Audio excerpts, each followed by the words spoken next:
Yo! Video games. What up, dudes? Matt here from YoVideogames, back with a rather different type of real talk video, and that is a sort of extended look into the strange case of Sega and where they stand today with their plethora of classic IPs. During the very last days of the American theater, Paramount Pictures released Sonic the Hedgehog the movie, which really needs no further explanation, but during the opening credits, we were treated to a fantastic Marvel Comics-style mosaic of footage of many different Sega games that zoomed out into the official company logo.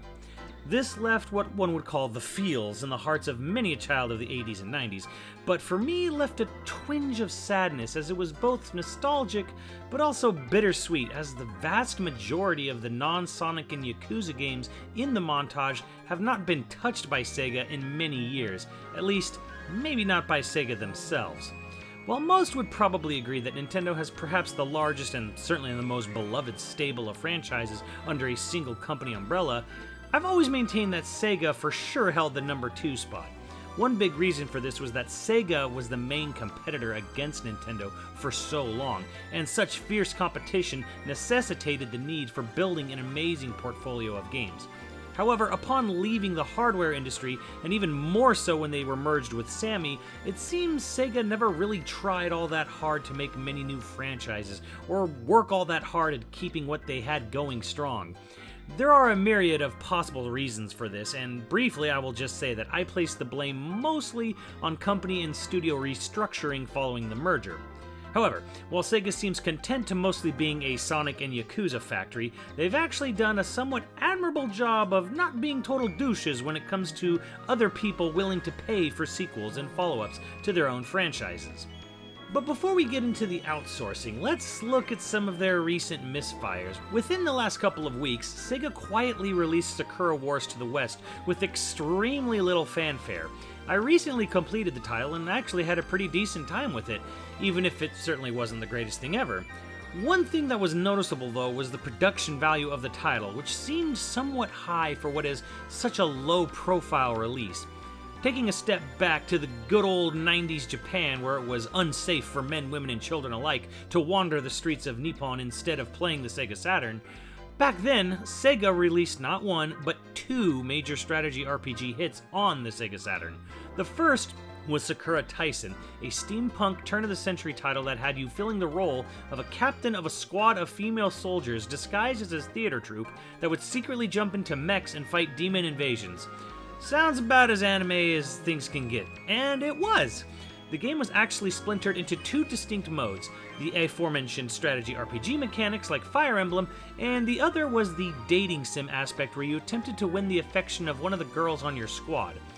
With a number of anime cutscenes and character designs by Kaosuke Fujishima of Oh My Goddess fame, the title was a huge hit. So of course Sega decided to never localize it.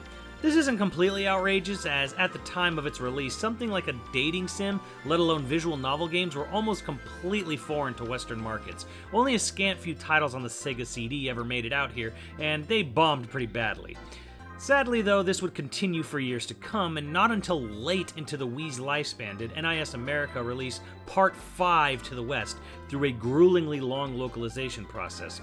As one could imagine, Part 5 of a JRPG saga releasing on Wii and PS2 in 2010 didn't light sales charts on fire, and while sales were still steady in Japan, they were at an all-time low overall.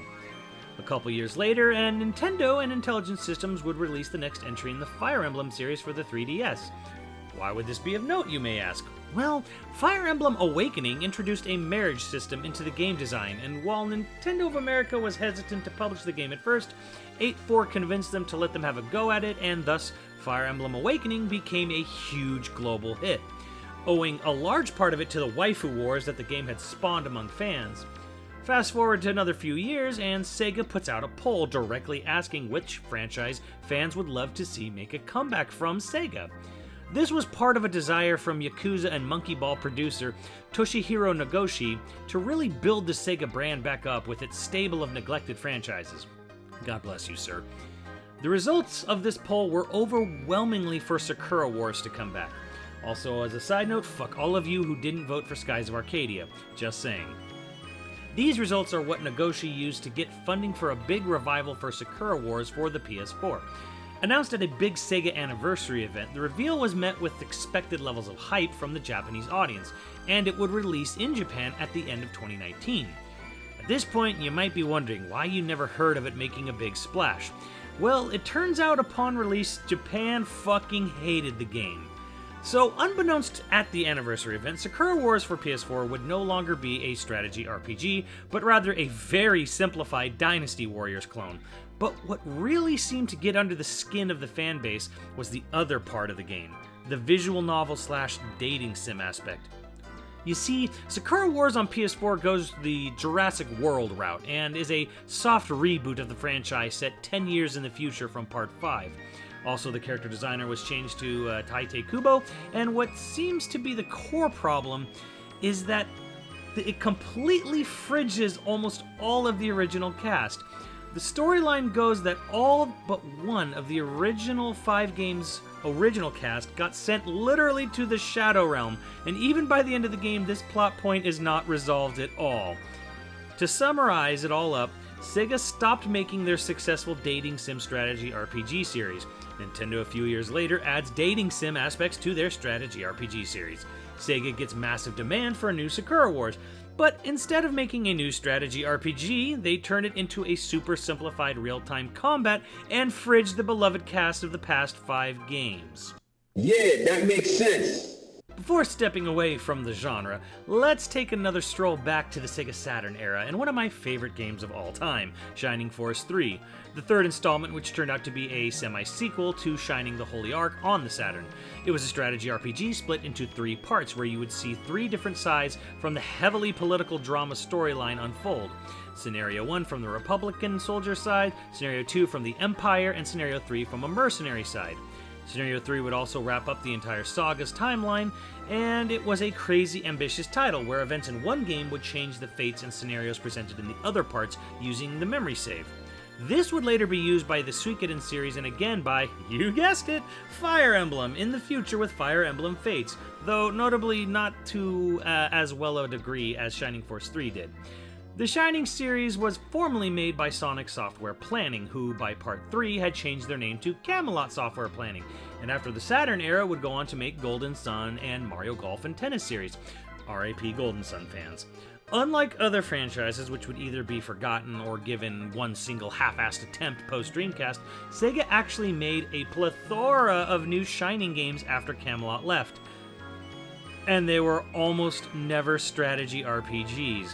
Even as the Fire Emblem series continued to gain fame and sales all over the world, Sega would churn out action RPG after action RPG for the Shining series, with the most recent being Shining Resonance Refrain. You know, the RPG where they actually charged real-world money to continue after a game over on its original PS3 release. Oh, but that wasn't the only scummy thing Sega did with the series post-Saturn. In 2016, many prominent and smaller YouTube channels were suddenly hit with copyright strikes on years-old videos of gameplay from the older Shining Force titles, particularly anything Camelot made. While no official reason was given, from what I can gather, it was the work of a single individual of Sega of Japan, a one Tsuyoshi Sawada, producer of the Shining series once Camelot departed, working with Sega. Apparently, this stemmed from a miscommunication on Twitter, where the Western Shining Force community was attempting their own Operation Rainfall of sorts, with a SOS campaign, which stood for Save Our Series, with the intention being for Sega to translate and re-release all 3 scenarios for Shining Force 3 in the West, because, of course, Sega only ever translated the first scenario and released it in extremely limited quantities. Sawada took issue with this and assumed it was a smear campaign aimed at his new Shining games and decided he was going to use the company account to start issuing takedown notices on anything Shining related he was not a part of. This predictably did not go well and allegedly pissed off a lot of Western branches of Sega. Eventually, the conflict was resolved and the strikes were removed. As for Sawada, he apparently left Sega sometime in the mid-2010s and now seemingly works for Nintendo. Goody.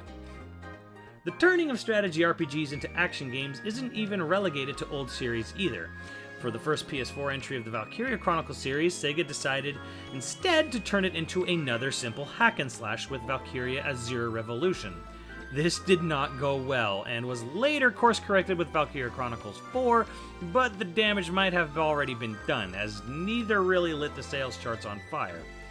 While the past 2 decades are certainly full of Sega internal misfires, one thing I have to give credit to them for is their willingness to let someone else have a go at their franchises. Most famous would probably be Sega letting Yu Suzuki start a Kickstarter for Shenmue 3, cause God knows they weren't sticking themselves into that money pit again. But also, they just released Streets of Rage 4, which was developed and published by multiple different small studios, and released to huge acclaim. Even their biggest cash cow, Sonic, was given the green light to let a handful of talented fans take a stab at a classic-era Sonic game, and the result was the highest-rated Sonic game of all time. Way to go, Sonic Team. One thing that strikes me about all these outsourced sequels is the passion that comes from them. Passion I just really haven't seen come from inside Sega, besides maybe the Yakuza games. Panzer Dragoon, of all franchises, got a remake, and while there certainly was some issues with the launch, the developer has since put out a few small patches that fix some of the aiming and adds an entirely new soundtrack composed by the Orta and Saga composer.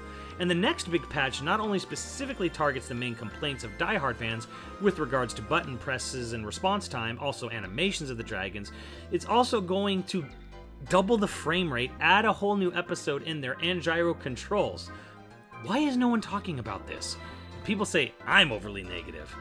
All that being said, I still think Sega absolutely has the best stable of franchises outside of Nintendo, and while it's a damn shame both of what has become of the company and how they've horrendously mistreated their RPG franchises, I'm still hopeful for the future.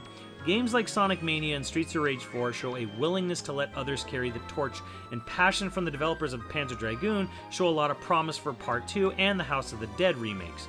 I still think Sega has lost their way on being a powerhouse publisher, but maybe they can learn from the new developers what made their old games so great. Let me know what you guys think, and I'll see you on the channel. Later, dudes!